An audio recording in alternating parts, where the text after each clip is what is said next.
Hello there! Since it seems that you enjoyed the first video of tips and tricks I did, here I am almost 2 months later doing another one. I have linked the first part in the description and I have put it in the top right corner of the screen for you to watch it. Hope you enjoy the second part and please consider subscribing and tossing the video a like. Let's go! Use a vehicle's surround view to check for enemies behind walls, inside sites, or to see if they are picking a corner. This way you have info you wouldn't have achieved elsehow and you will win more engagements.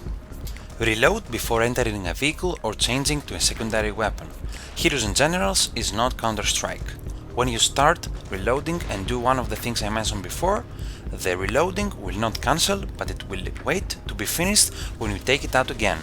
So in order to avoid this, please finish it completely.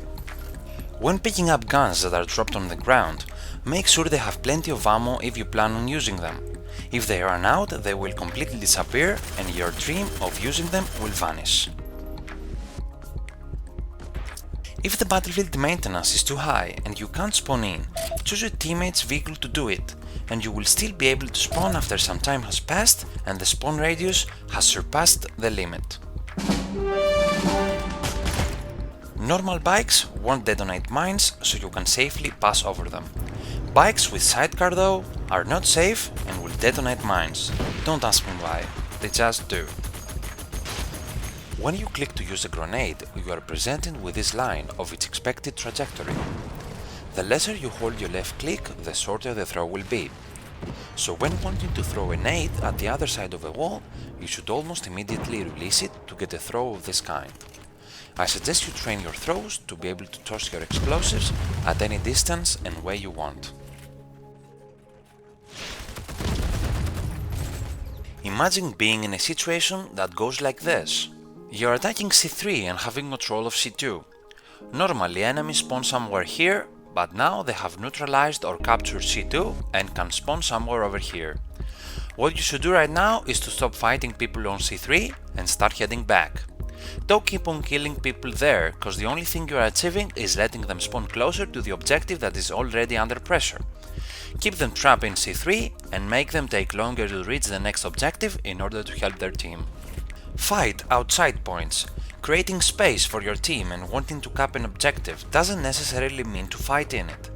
Applying pressure to the enemy team can happen from near the important objectives and most of the time is more efficient and takes advantage of the surprise factor. Attack where you're not expected. What I mean by this is to flank. Flanking is a great move to surprise the enemy. Nobody will suspect you coming from the back where their teammates are supposed to come from.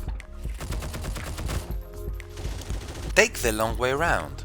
Start using roads that aren't directly connected to an enemy point in a straight line or are considered the obvious way.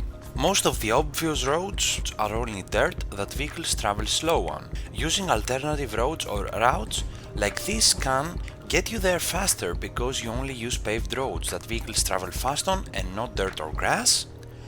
Surprise the enemy as you will most likely end up behind the site or generally in an unusual place for them. Assign your soldiers different roles. Speaking of infantrymen, for example, you should have a dude for every situation needed on the battlefield. Some really good examples are a bolt action dude, your main assault rifleman, an anti-tanker / repairer, or an SMGer for clearing sites. Capture O1 safely in the map Village Skirmish from here and O1 in the map Hill 60 from over here. Vehicle headlights turn on by pressing F. Moreover, they serve no practical purpose and they are only for cosmetics and having fun. The only thing I can think of that would maybe make them useful is to more easily spot underwater mines when passing through passages. Please don't be this guy. Stop moving while being healed. When you're getting healed by a teammate, stay completely still to avoid cancelling the healing and wasting precious time in an active battlefield. Please don't do this either. I see people picking their heads out of tanks all the time. Train yourself to be able to move without doing this by understanding your tank's specific movement and by knowing the characteristics of the battlefield around you. Use this ledge to get down safely in O2 on the map Mountain Town.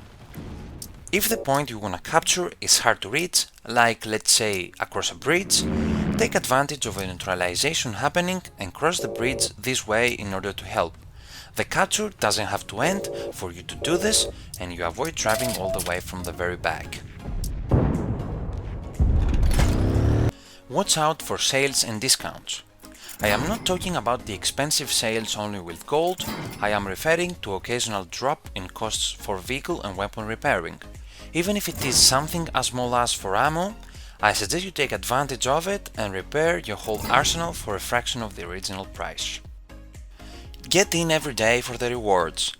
Being consistent and playing every day can give you numerous rewards, but those that are absolutely worth it are the rank 12 soldiers from every branch, and of course the almighty free generals, of course for all the 3 factions.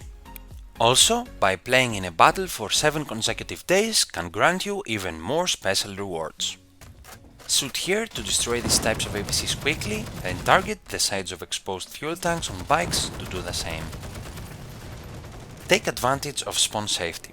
Especially against spawn campers, use this trick to counter people or just get the edge over them. Peek from an angle that is still in the spawn safety area and strike against unsuspecting enemies. That's pretty much it. Thanks for watching, consider liking the video and subscribing for more videos like this. Bye bye!